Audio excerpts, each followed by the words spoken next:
Hi everybody, my name is John Kaponi. I'm the CEO of J7 Communications, and today we had another J7 conversation on Lime Street with John Hadjipateras, one of the stalwarts of the shipping industry here in the UK and across Europe, to discuss a number of issues ranging from the current situation with the ports in Dover and the freight not being able to come in, to the potential of having nuclear-powered vessels to deal with the carbonisation issue, and generally the prospects for 2021. So enjoy the Lime Street conversation. Leave all your comments in the comments section. Thank you. Have a good new year. I'm sure that there is a direct connection between COVID and the huge delays. I think it's more of a Brexit kind of trial run of what could happen if there's no agreement on a trade relationship with the EU, and it could be interpreted almost as a kind of a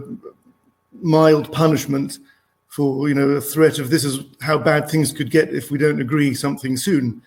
Obviously, there's the immediate interruptions to potential, the smooth flow of goods and trade has always been one of the major, let's say, USPs of the European Union, and the kind of free movement of trade without barriers and without tariffs and without restrictions.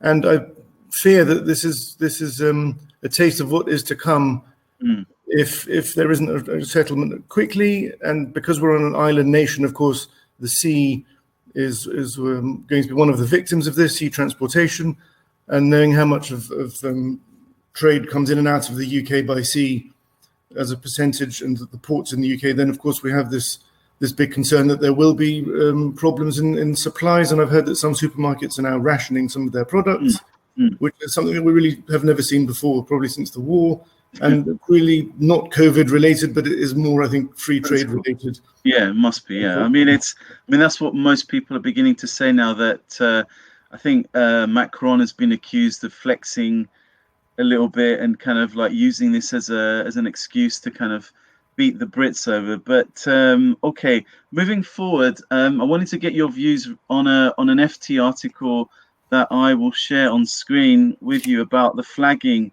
having the UK flag used more post Brexit. So there's this story, you should be able to see the story on your screen, where they're saying that the current government is now trying to rival Singapore as a hub for shipping companies to register vessels after the Brexit transition period. I just wanted to kind of get your views on that, if that's kind of something that you're following, and if you're, as a man in the business of shipping, what's your take on that? Well, I have to go back to how we ended up in this country as a family, and our family moved here. Ideally, they wanted to be here before the war, but then the Second World War came in, so we moved to the UK after that. Yeah. And the reason was why there were so many Greek shipping companies and others established in the UK at that time is because the most important maritime hub in the world, and hence why we have the 250, 275 years of the Baltic Exchange. We've had the IMO, we've had all the services related to shipping based in London. And I think post-Brexit and post the move of shift of shipping to the east, I think that the importance of London remaining a maritime hub and a significant force to utilize all the services that are based in the UK and to have them retaining a relevance, I think that Britain has to throw everything they can onto the playing field, and the UK tonnage tax being competitive and an option for ship owners to choose where to flag their ships is a very significant consideration, so that London does retain its it may not be prime anymore, but it's definitely in the top 5. Its relevance as a maritime hub for world shipping because of the expertise that goes with it. Absolutely. And moving forward, I mean, what are the kind of have you started to speak to government? Has the shipping industry started to communicate to the UK government its kind of concerns about preserving London as a place to do business for shipping? What kind of representations have your colleagues in the industry made to kind of emphasize that, because I'm not. I mean, I've heard a lot of representations by the haulage industry about other guys in transport, but shipping seems to be forgotten about in a lot of discussions. I mean, I read in the broadsheets concerns by the big international shipping organizations, and very kind of polite comments, but what movements have been made to lobby the government to really understand that shipping is a very key part of the UK economy, and it does, and London itself, as you said, has everything for it to remain a preeminent place for the insurance markets, the shipping industry, the law firms, that all, so if you, I mean, have you got any insight into that at all? For sure, for sure. I mean, I'm aware very, very much that the Maritime London and the Maritime UK have a very strong and active lobby in the government, and they're making the government aware. Regrettably, shipping hasn't always had the loudest voice in government. There's maybe political reasons involved. I mean, unfortunately, many governments don't pay much attention to shipping because it's the amount of votes that it carries with it may not be important. But it's not only about votes, of course, it's about the economic benefits of the nation as a whole. And I think the government are fully aware that shipping plays a vital role. And in shipping, we include the services that are directly involved in the running and smooth operation of ships, but it's all the ancillary services like the finance, the legal, the insurance, all the things which you touched on before.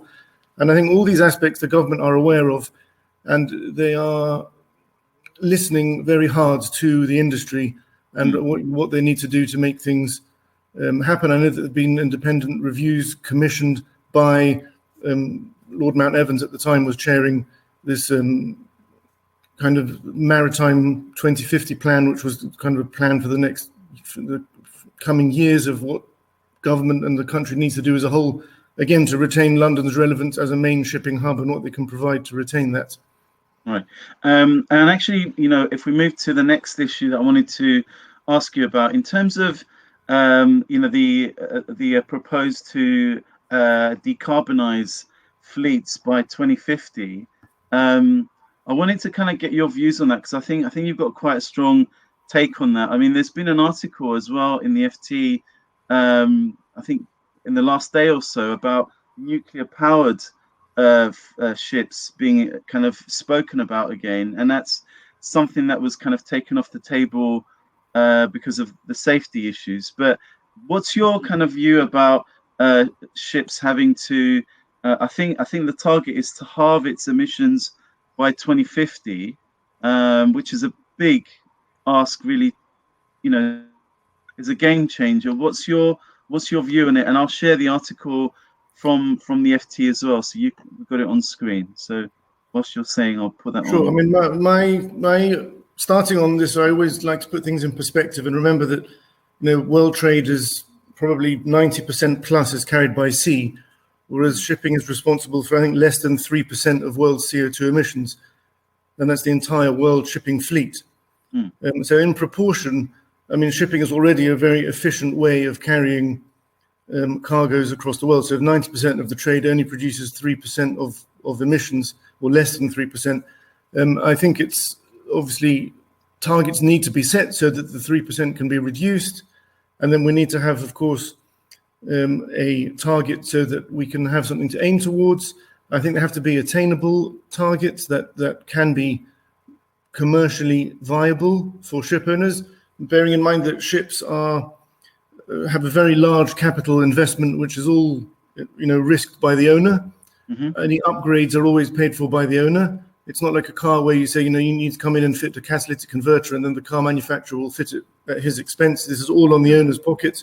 Right. So it has to be commercially viable. There has to be a level playing field, which is vitally important, so that there isn't one particular nation that has an advantage over another, or one particular trading bloc. So that's why we believe that unilateral measures like European Union or US or Far Eastern measures being imposed unilaterally are not creating a level playing field, which will not allow the competition to be fair across the world. I think grandfathering in that respect would be wiser rather than imposing restrictions on existing ships. People may have commissioned vessels 10, 15 years ago and spent huge amounts of money on them, and then to suddenly find that they're obsolete, and halfway through their commercial life to have to remove them from service because they've moved the goalposts is very, very tough. And finally, I think that the aim has to be to get a zero carbon emission product which is safe and commercially viable. And I think that net zero is not the same as not zero. Right. And net zero by planting trees in fields and trading carbon credits is not the solution to remove carbon from the atmosphere. Carbon has to be removed by choosing a different type of fuel which is safe and available. And if it's nuclear, I personally think that nuclear could be made to work. Right. I think it's clean and efficient and easy. And some of the other options which are available, like ammonia or LNG, are not permanent solutions, and they may not be safe or easy to get hold of. So that's in a brief.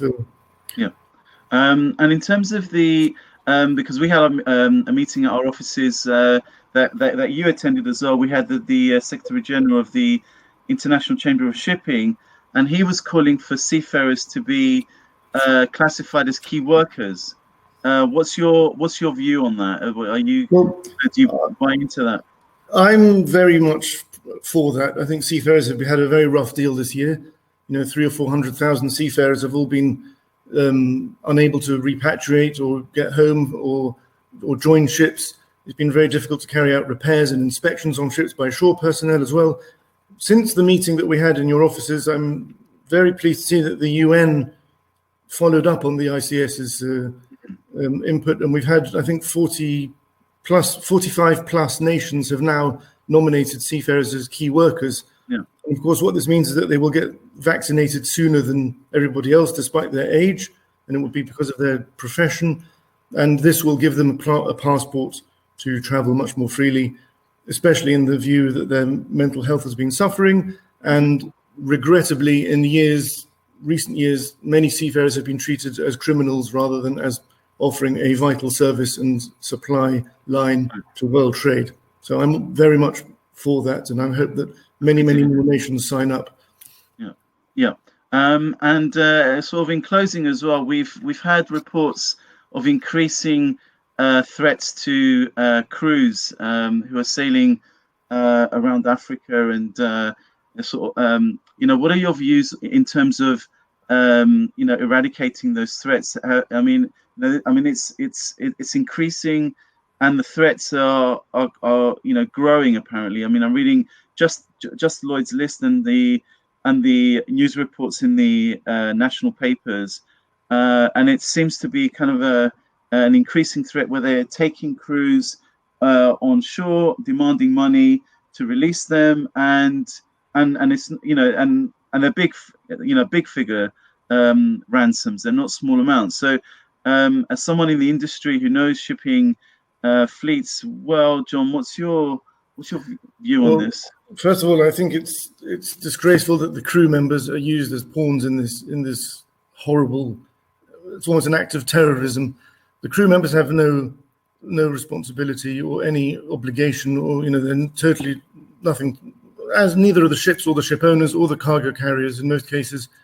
They're just easy targets because the ships are slow moving and large. You can't hide a ship, and you can't just accelerate and run away. They're easy targets, and unfortunately, because many of these kidnappers or ransom seekers know that there is special insurances that can be taken out, they will consider it as an easy target. It has to be government-led. I don't believe that using force is going to be a solution. It's too risky in terms of potential loss of life, and any life is more vital than is anything else.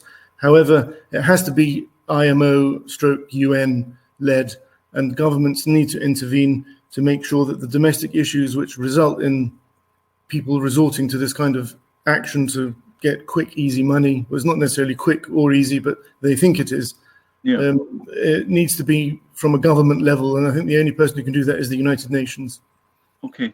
Really on a final question, I know we started up talking about the impact of Brexit, but in terms of 2021, with Brexit and COVID kind of combining to create this tsunami that's about to hit the UK economy as a ship. So manning shipping, what are your kind of main concerns at the moment, and what are you guys doing as a business to deal with these big shocks and challenges?